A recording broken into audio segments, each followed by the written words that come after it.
Okay folks, in this lesson we are going to be taking a look at the settings tab of the render setup window. So let's open up the render setup window and go to the settings tab and see what we have here. We discussed default displacement rollout in the displacement lesson of the material section. We have system rollout, which contains a few sections itself, and we are going to be going through them in a moment. As always, let's set the interface to expert so we can see every single available parameter. In the first section, we can decide how V-Ray render regions or buckets are gonna go through the scene and render the final image. We have dynamic bucket splitting, and when this option is enabled in order to use all the CPU cores for most of the render, V-Ray decreases the bucket size as the render is about to be finished. If you remember, the size of the bucket is being controlled from the bucket image sampler rollout, and right now it's set to 48. Now, if I get back to the settings tab and open up the frame buffer and select a small region to render, let's render the scene also.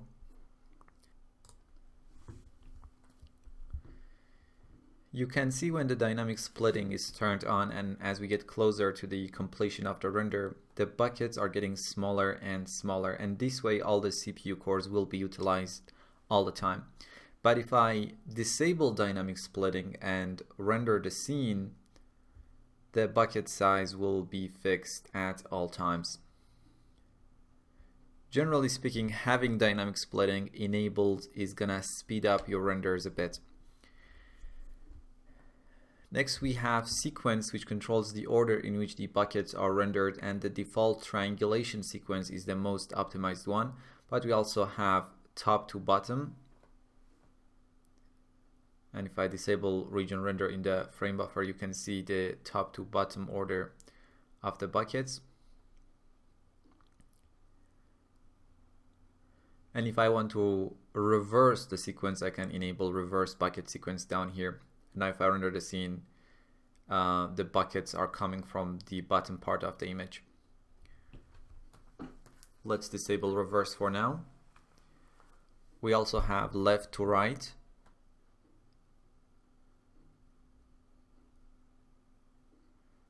Checker,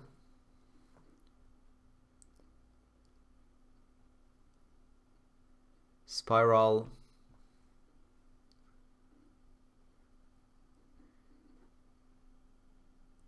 the default triangulation,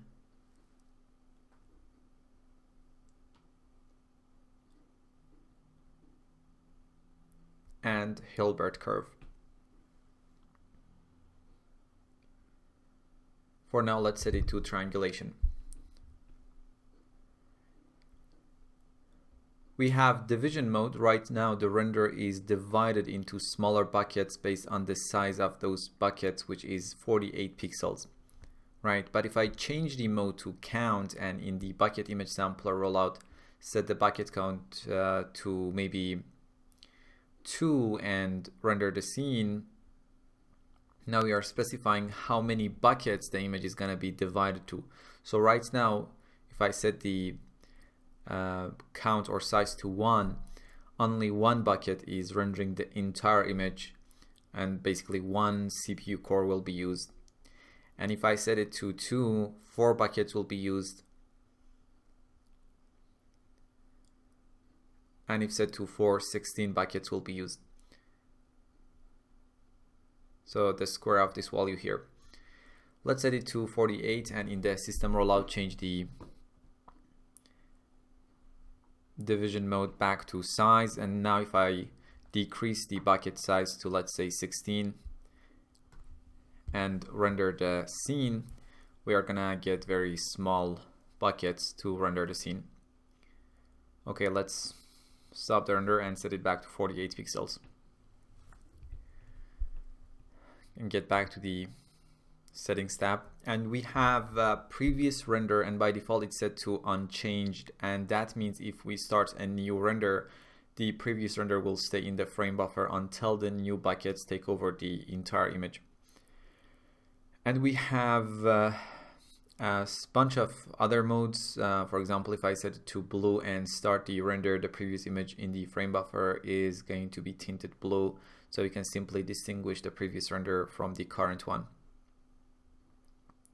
Let's set it to unchanged for now. Next, we have some parameters to control V-Ray's binary space partitioning tree, or BSP tree.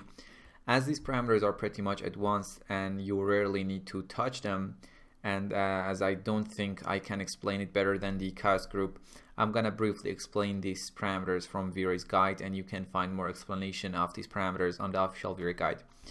First of all, what is V-Ray's binary space partitioning tree, or BSP tree?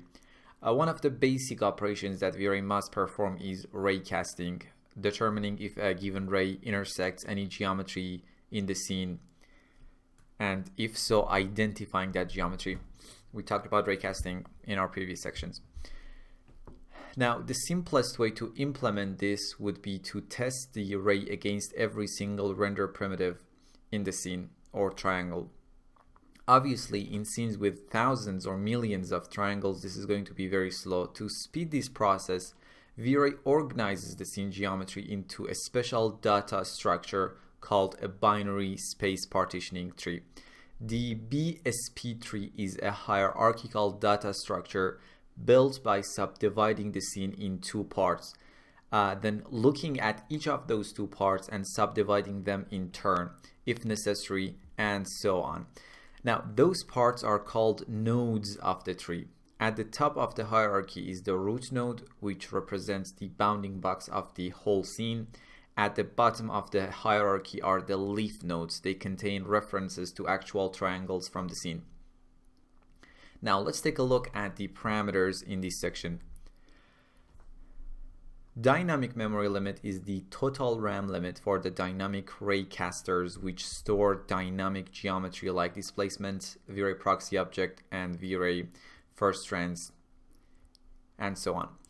Default geometry determines the type of geometry for standard 3ds Max mesh objects. Note that some objects like displacements, mapped objects, V-Ray proxy, and V-Ray FAIR objects, for example, always generate dynamic geometry regardless of the setting. We have three geometry types. When set to static, all geometry is precompiled into an acceleration structure at the beginning of the rendering and remains there until the end of the frame. The static raycasters are not limited in any way and will consume as much memory as necessary.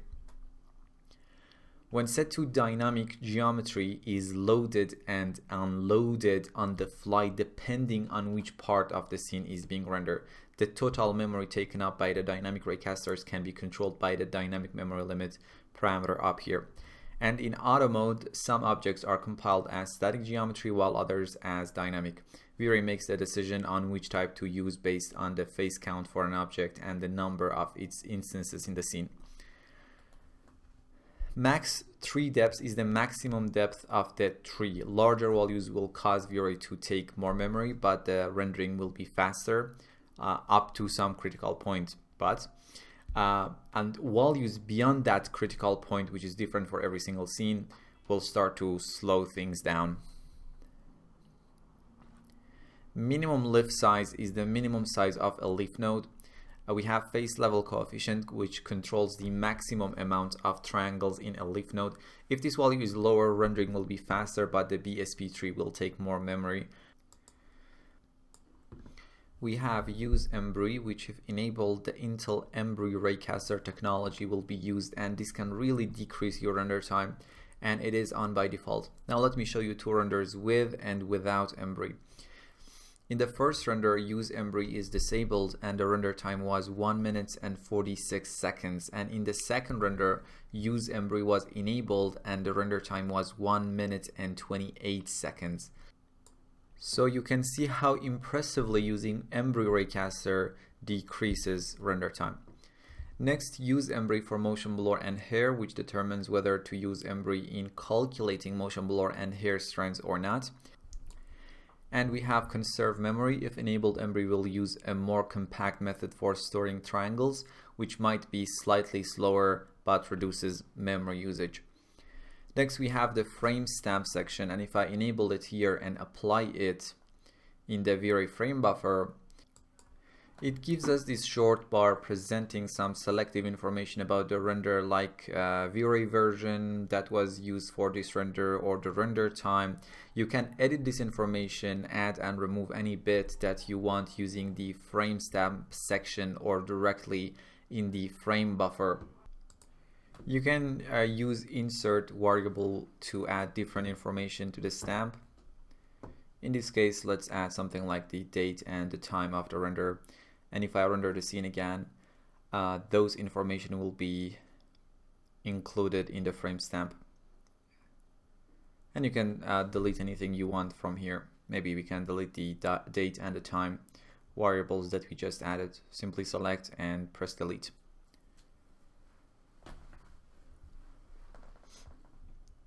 And in the render setup window, you can define the font or the justification of the text in the frame stamp and stuff like that. Let's disable it for now, both in the frame buffer and in the render settings.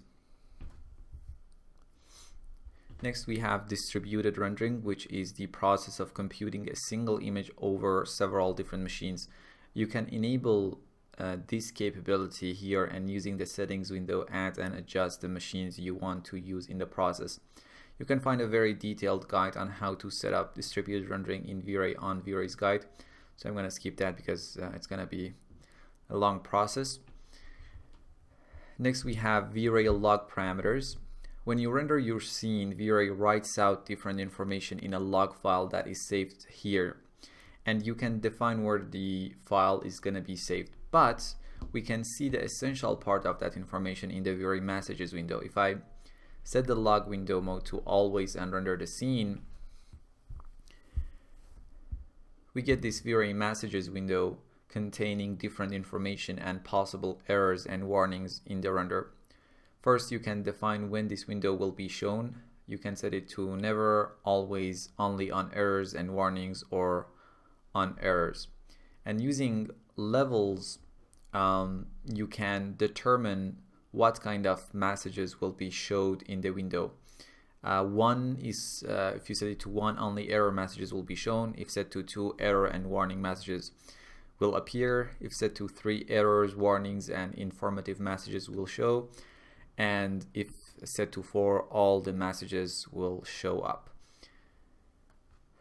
Now let's set the log window to only on errors and warnings. And finally, we have a few different parameters and options. We have low thread priority, and when enabled, V-Ray won't utilize all the CPU cores and you can use your machine for other purposes while rendering.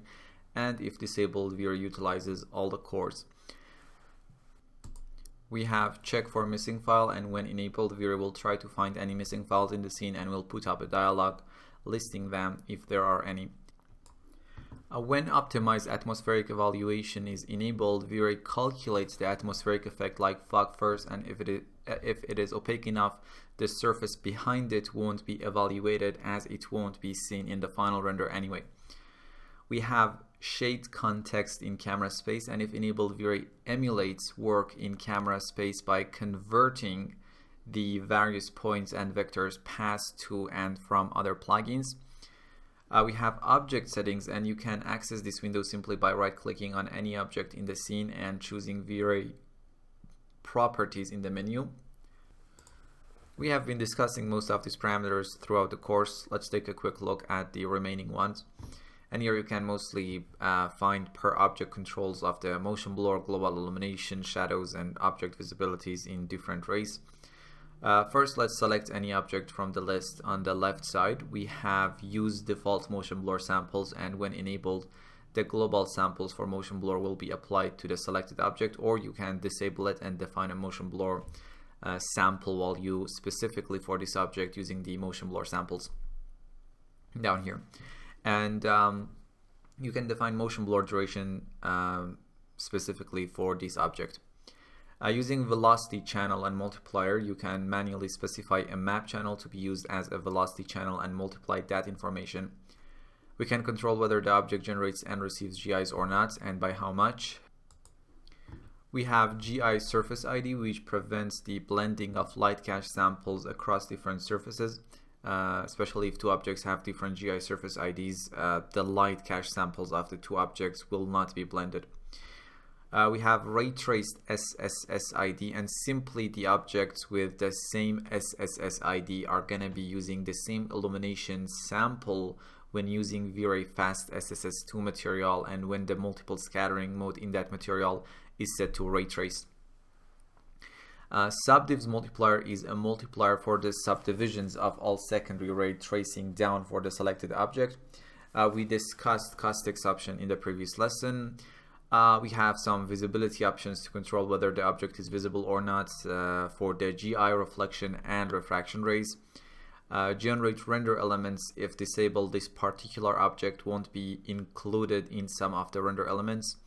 And we have ignore in RT engine, and if enabled, the objects won't be included in the render when using V-Ray RT as the render engine. We have geometry, which allows the user to override the default geometry parameters in the system rollout on a per object level. We discussed matte properties in the V-Ray wrapper material lesson, I guess. We have trace sets. Reflection exclude list, which is an include exclude list that allows the user to specify which objects are going to be visible in the reflection of the current object. So imagine if you have a reflection or a reflective sphere and you don't want to see the reflection of a green box in it, you can set the mode to the exclude and add that box to the list, and this way that box won't be visible on the reflective sphere. Refraction exclude list is an include exclude list that allows the user to specify which objects are going to be visible in the refractions of the current object. So imagine if you have a book behind a refractive glass and you don't want to see the book behind the glass, you can add the book to the exclude list of the glass object. Let's close this window. We have light properties, and here you can control some global parameters on a per light basis. We talked about the caustics option in the previous lesson. We also have generate diffuse, diffuse subdiv, and multiplier. Generate diffuse, when enabled, the V-Ray will generate diffuse illumination photon for the selected light sources. Diffuse subdivs controls the number of diffuse photons traced for the selected light, and diffuse multiplier is a multiplier for the diffuse photons. Now let me close this window, and we have a camera settings window which allows you to adjust the motion blur samples on a per camera basis if you want and have more than one camera in the scene. Next we have V-Ray presets window. Using this presets window, you can save all the parameters and render settings that you have adjusted to a file and reload it whenever you want, and this can be very, very useful. Imagine you can have a test preset in which the settings are very low and you can render your scene very fast, and use this preset at the beginning stages of the project and have a final render preset with higher quality settings for your final render, and you can switch between those two sets of render settings by just one simple click. So let's see how we can save the current render settings that we have as a render preset. First off, let's name the preset and maybe something like test. Now on the right side, select which rollouts you want to be included in the preset. And let's select all of them and press save. Now as you can see, we have a test preset in the preset list, and it can be loaded anytime. Simply select the preset, choose the rollouts that you wanna be loaded from this preset, and then press load. And this way all the settings in these selected rollouts will be according to the information in the preset file. Let's close this window for now. In the texture options rollout, we have cache size, which specifies the size in megabytes of a separate texture cache to be used for tiled OpenEXR files. Note that the cache size cannot be decreased from its initial render value, and if you set it to a lower value, the value will not be used by Max until you restart the application. And we have clear cache on render end, which causes V-Ray to clear the texture cache after a frame is complete in order to avoid slowdowns. Okay, so that's about the settings tab, and I will see you in the next lesson.